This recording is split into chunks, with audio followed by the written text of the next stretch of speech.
Assalamualaikum warahmatullahi wabarakatuh. Perkenalkan, nama saya Khoirunisa Hanifah dengan NIM 220431113 dari Prodi Akuntansi Fakultas Ekonomi Universitas Negeri Padang.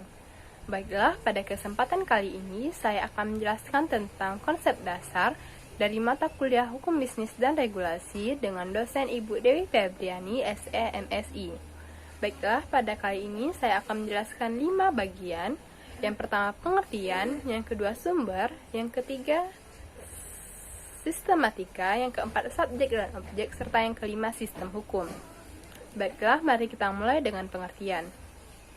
Hukum bisnis adalah keseluruhan peraturan-peraturan hukum, baik tertulis maupun tidak tertulis, yang mengatur hak dan kewajiban yang timbul dari perjanjian-perjanjian maupun perikatan-perikatan yang terjadi dalam praktik bisnis. Hukum bisnis dalam bahasa Inggris disebut dengan business law dan dalam bahasa Belanda disebut bestuurrecht. Sumber hukum. Sumber hukum sendiri terdiri dari 6. Yang pertama undang-undang, yang kedua kebiasaan, yang ketiga jurisprudensi, yang keempat traktat, yang kelima perjanjian, serta yang terakhir doktrin.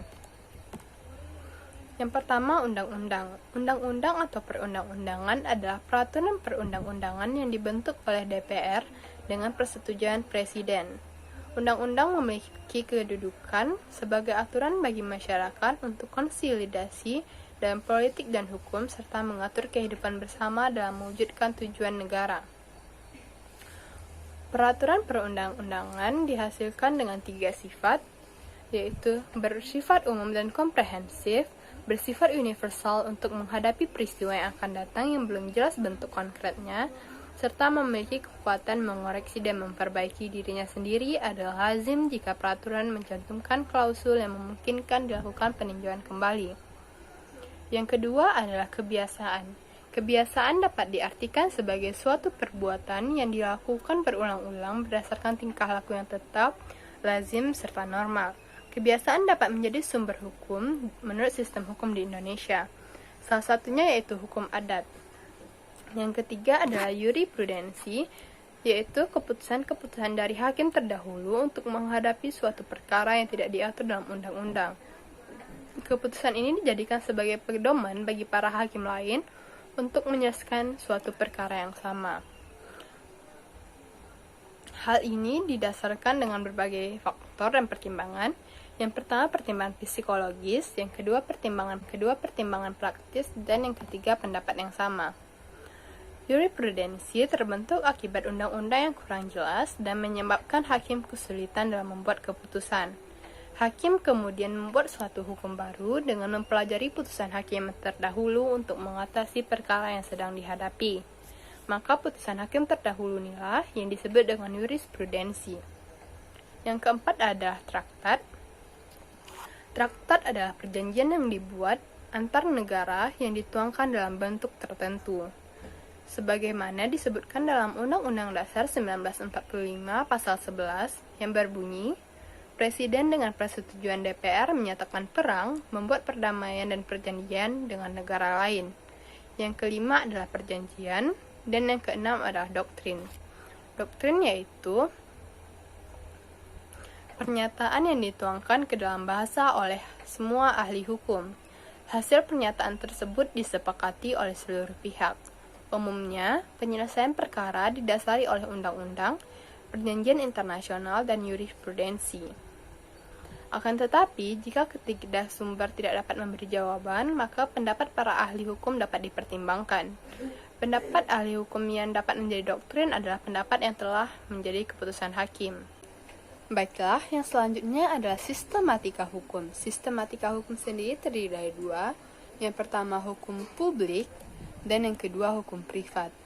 Hukum publik adalah hukum yang mengatur hubungan antara negara dan perseorangan atau mengatur kepentingan umum. Hukum publik ada 4 jenis, yaitu hukum tata negara, hukum pidana, hukum administrasi negara, dan hukum internasional. Yang kedua adalah hukum privat, yaitu hukum yang mengatur hubungan antara perseorangan atau mengatur kepentingan perseorangan, yang terdiri dari 2, yaitu hukum sipil atau perdata dan hukum dagang. Selanjutnya kita akan membahas hukum publik, yaitu Yang pertama hukum tata negara, yang kedua hukum administrasi negara, yang ketiga hukum internasional, dan yang keempat hukum pidana. Yang pertama adalah hukum tata negara. Hukum tata negara adalah hukum yang mengatur tentang kelembagaan negara serta praktik-praktik kenegaraan, seperti pembentukan undang-undang sebagai sumber hukum, hierarki lembaga negara, dan hubungan antar berbagai lembaga negara, baik eksekutif, legislatif, dan yudikatif. Selanjutnya adalah hukum administrasi negara, yaitu hukum yang mengatur tata cara dan tindakan dalam menyelenggarakan keputusan yang diambil negara. Hukum ini sering juga disebut dengan hukum tata usaha negara. Yang ketiga adalah hukum internasional, yaitu hukum yang mengatur hubungan dan pola perilaku antar negara dan lembaga internasional yang melibatkan banyak negara. Serta yang terakhir adalah hukum pidana, yaitu hukum yang mengatur mengenai larangan dan sanksi atas pelanggaran guna mencegah terjadinya hal-hal yang merugikan. Selanjutnya adalah hukum privat. Hukum privat sendiri terdiri dari dua, yaitu hukum dagang dan hukum sipil atau perdata. Hukum dagang adalah hukum yang mengatur hubungan antara perorangan atau badan berkaitan dengan bisnis. Sumbernya yang menjadi rujukan ada 3, yaitu hukum tertulis yang sudah dikodifikasi, yang kedua hukum tertulis yang belum dikodifikasi, serta hukum kebiasaan. Selanjutnya ada hukum sipil, yaitu hukum yang mengatur hubungan kepentingan perorangan antara satu orang dengan yang lainnya yang berdasarkan dengan hukum internasional. Selanjutnya adalah subjek dan objek. Subjek adalah sesuatu yang menurut hukum dapat memiliki hak dan kewajiban yang memiliki kewenangan untuk bertindak, seperti warga negara.